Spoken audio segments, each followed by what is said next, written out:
Selamat datang di bacaan hari ini, hari Kamis tanggal 17 November tahun 2022. Selamat datang di bacaan harian, bacaan umum untuk semua zodiak. Ambil hanya jika resonate, silakan lihat description box di bawah video ini untuk rangkuman bacaan hari ini. Kita lihat pada hari ini bulan ada di Virgo di 1 derajat 59 menit pada pukul 12 siang waktu Indonesia bagian Barat. Jadi ada perubahan energi dari malam pagi masuk ke siang hari ya, ke pagi agak siang gitu.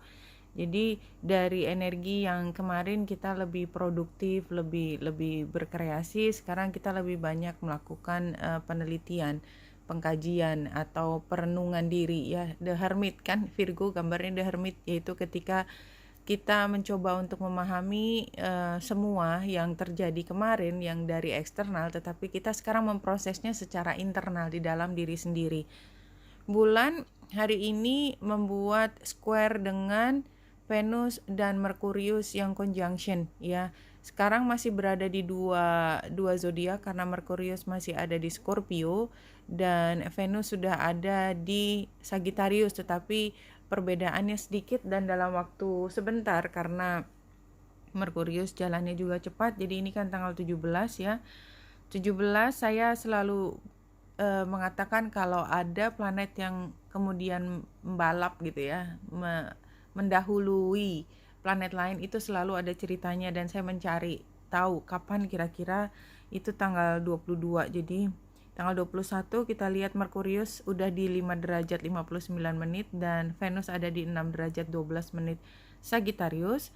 Tanggal 21 November, tanggal 22-nya kita lihat Merkurius sudah ada di 7 derajat 32 menit, sementara Venus di 7 derajat 28 menit. Jadi itu conjunction sempurna, tetapi kita lihat Merkurius sudah melampaui. Jadi di luar dari bacaan hari ini, kira-kira dalam 1 minggu ke depan ya, mungkin 7 hari ke depan, 1, 2, 3, 4, 5, 6 ke hari ke depan itu akan dirasakan perubahan dalam arti kata kemampuan bicara kita itu dilihat berbeda ya. Jadi mungkin most likely kita akan dilihat ternyata dia pintar juga ya ngomongnya ya, misalnya seperti itu. Ternyata dia punya senjata yang disimpan kalau dia berargumen. Jadi kayaknya kemarin dia ngalah, ternyata dia bisa menunjukkan siapa dirinya yang sebenarnya gitu. Jadi kayak senjata pamungkasnya tuh disimpan sampai pada tanggal 22 itu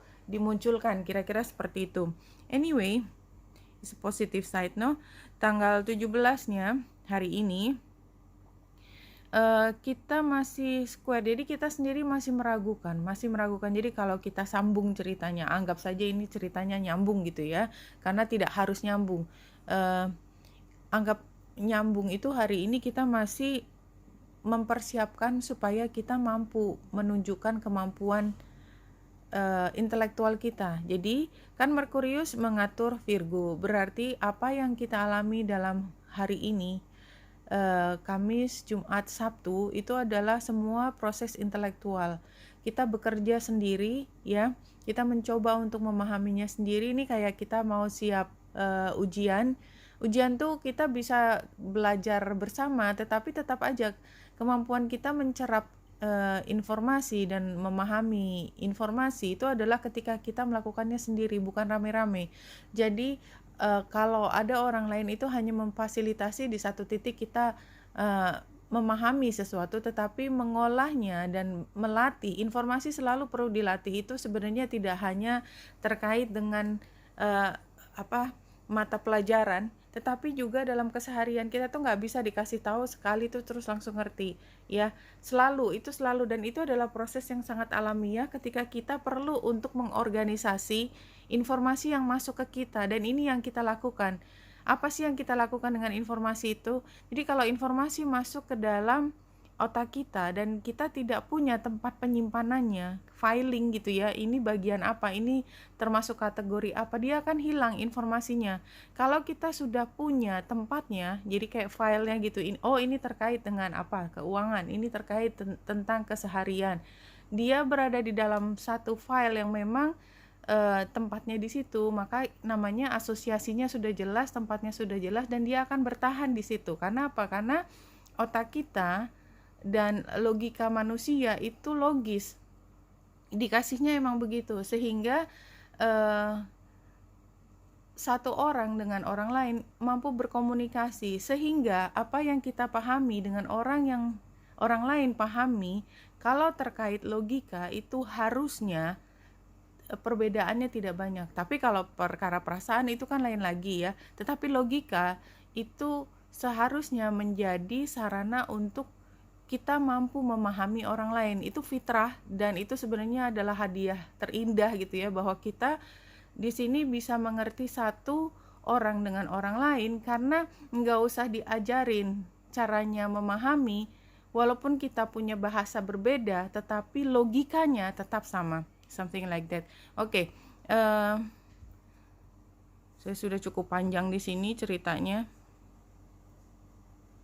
What do you think? Kalau penggambaran secara langsungnya gitu ya, ikan itu menggambarkan bahwa kita merasa cukup, kita punya oksigen yang cukup. Ini penggambarannya jelas ya. Ini oksigennya jelas dari bubble-nya. Kita nggak sendiri, kita juga cantik banget. Kita berada di tempat yang subur, airnya jernih. Ya, jadi artinya apa? Kita tuh berada di tempat yang aman dan tentram. Kesejahteraan itu ada di tangan kita. Whether we like it or not, whether we look it or not gitu ya. Dan ini penggambaran dari kita ingin berada di situasi ini yang cukup panjang. Jadi ada kestabilan ajak di sini. Sementara yang satunya ini adalah ketika kita memahami sesuatu dan melihatnya sebagai masalah sehingga kita overthinking ya. Jadi kalau secara umum saya melihat ini adalah ketika kita merasa memiliki semua, kita menganggap itu adalah normal. Sehingga kalau kita melihat ke depan, mengantisipasi adanya perubahan dari kenormalan, tanda petik normal itu yang keseharian tadi ya, yang sehari-hari kita alami itu sebagai hal yang biasa, maka kita akan merasa cemas. Jadi kan apa sih yang membuat kita cemas? Karena kita tidak biasa, karena kita tidak memahami. Sesuatu hal yang kita tidak pahami itu akan membuat kita cemas. Jadi kembali lagi tadi sebenarnya pembahasan tentang kita mampu memahami satu orang dengan orang lain. Ini di satu titik kita ternyata tidak mampu memahami apa yang dipikirkan orang lain atau situasi yang sedang kita hadapi. Satu, karena memang situasinya tidak biasa. Kedua, karena kemungkinan kita memang belum pernah masuk ke sini. Jadi kita belum dilatih untuk mampu berpikir dengan cara ini. Ya, kayak kita berada di sisi staff, kemudian tiba-tiba kita berada di sisi manajemen. Itu kan cara berpikirnya berbeda, kan nggak sama gitu yang dipikirkan, concernnya itu berbeda. Nah ini seperti itu kira-kira situasinya maksudnya. Archangel Raphael, I'm helping you heal physical challenges in yourself and others. You are healer like me. Kalau dari penggambaran ini ya, kayaknya memang ada seseorang, entah kita atau orang lain, yang punya masalah dengan kesehatan. Masalah kesehatan itu sering ada kaitannya dengan masalah mental. Walaupun tentu saja kalau kita sakit kan selalu jawaban saya sama, datang ke dokter, periksa yang benar gitu. Apalagi ini di Virgo, ini saatnya kita healing, saatnya kita menyembuhkan, saatnya kita merawat apa yang menjadi keluhan kita ya. Dan ini jelas sekali pesannya. Jadi ambil kesempatan ketika bulan ada di Virgo. Tadi saya mengutarakan satu sisi Virgo, yaitu tentang belajar semua informasi, kita mengolahnya sendiri. Sisi Virgo yang lain adalah kita merawat diri atau kita menemukan diagnosis penyakit kita. Itu termasuk energinya Virgo. Dan sementara bulan ada di Virgo, maka ada baiknya kita sekarang juga menjadi lebih teliti terhadap apa yang tubuh kita katakan gitu ya. Jadi jangan ignore kalau kita sakit kepala. Kenapa? Apakah karena sakit kepala biasa atau ada hal lain? Pergi ke dokter. Atau kalau kita biasa niteni badan kita sendiri, kita tahu, oh ternyata kita terlalu lelah. Oh ternyata saya makan makanan yang terlalu asam. Oh ternyata itu masih sakit kepala ya. Oh ternyata saya tadi panik gitu ya, sehingga mungkin tekanan darah saya tinggi. Ya, dengarkan apa yang tubuh kita katakan kepada kita hari ini.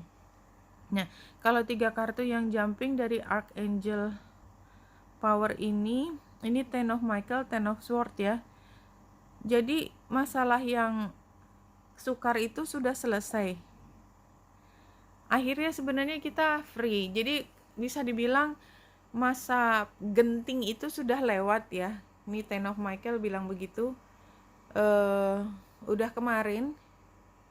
Sekarang kita menerima, membuka diri untuk divine guidance. Archangel Sandalphon ini, the search of meaning in life, consider an alternative approach, surround yourself with wise teachers and friends. Jadi menurut saya karena sudah keluar dari situasi yang genting kemarin, critical periodnya udah lewat ya.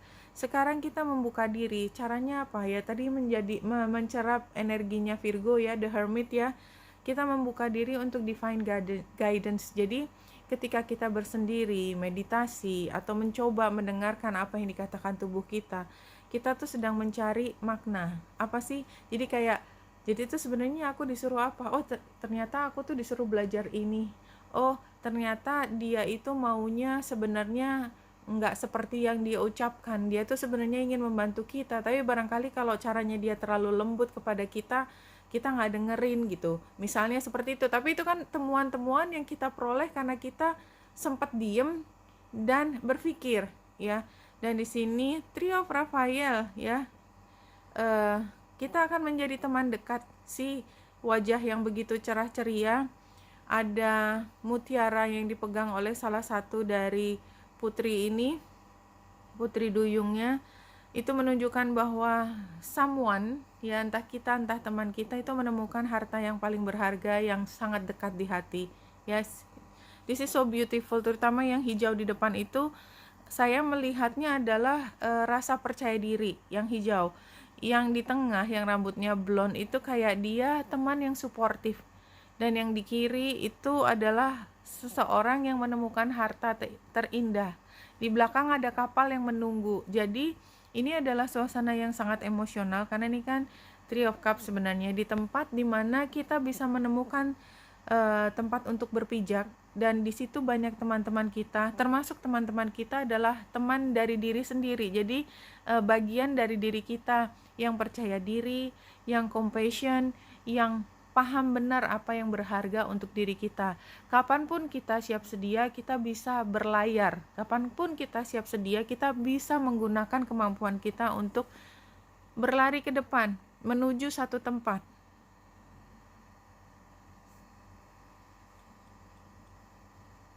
Iya, ini sama ya, Ten of Sword ya, yang di kiri situasinya apapun ya, mungkin ada yang masih berlangsung, critical period itu masih peaking sekarang. Anyway, saya lihat yang di dalamnya aja. Rock bottom, finish, give up. Jadi cannot be worse gitu loh.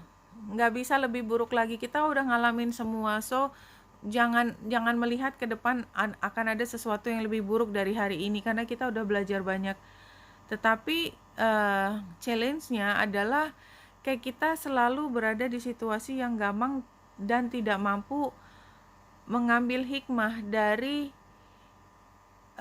momen-momen dimana sebenarnya itu adalah satu pelajaran besar. Ya, itu challenge-nya.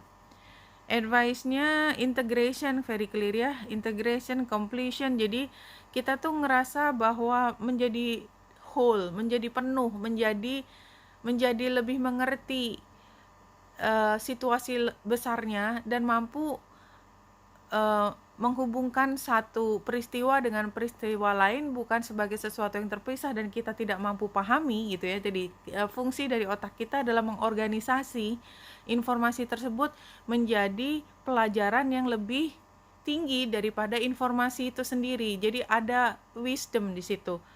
outcome-nya strategi, mental test, deception. Jadi outcome-nya adalah menurut saya kita lebih pintar aja. Seven of Swords ini adalah berstrategi. Kita kan pintar, kita mampu melihat situasi ke depan.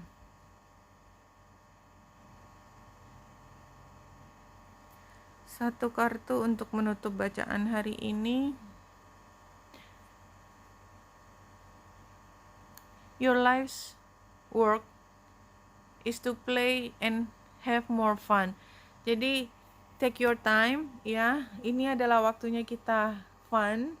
Kalau kita diingatkan untuk fun, artinya kita sekarang lagi lost. Kita lagi tidak mampu menemukan fun dari proses yang luar biasa ini, luar biasa emosinya, tetapi sebenarnya kita bisa mengambil pelajaran ini dan melihatnya lebih positif, karena lebih positif itu membuat kita lebih fun. Kalau negatif itu membuat kita down ya, kehabisan tenaga dan merasa tidak berguna ya. Saya sudah menyebutkan 2 titik ini, itu semua adalah permainan batin kita. Kita mau bermain di tempat yang sorrow tadi ya, sorrowful banget, atau kita mau menempatkan diri di tempat yang lebih antusiastik, bersemangat, motivated. Itu adalah setirnya kita ya. Dan kalau menurut saya kita bisa memilih untuk menyalahkan sesuatu atau mengharapkan hal yang di luar kendali kita, membuat kita semakin down ya, atau kita memilih untuk menerima situasi ini apa adanya, living at the moment. Dan karena kita tahu that moment will pass very soon, maka kita paham untuk menikmati setiap momen itu menggunakan energi positif, energi konektivitas yang tinggi, dan bersyukur ya. Dari kemarin kayaknya muncul itu lagi. Kenapa? Karena sebenarnya otak kita dalam 3 hari ke depan itu sedang merangkai logika, which kalau kita percaya dengan sorrowful life, maka kita akan masuk ke sorrowful life. Kalau kita mengolah informasi di dalam otak kita dan kita percaya kita dalam kehidupan yang tadi kayak ikan tadi ya, ikan di Lenormand, maka kita akan merasa seperti itu. It doesn't matter di luar itu sama ceritanya, tetapi bagaimana yang kita rasakan itu ada filternya, dan filter itu adanya di otak kita. Tinggal kita mengorganisasikan informasi tersebut. Oke? Wenita Indrasari sini, semoga membantu. Salam hati dan cahaya. Dan dari tadi saya bicara seperti Virgo ya, sangat logis, memaksakan logis, tetapi itu semuanya sebenarnya pada akhirnya lari ke perasaan. Oke, Wenita Indrasari di sini, semoga membantu. Salam hati dan cahaya. Lagi.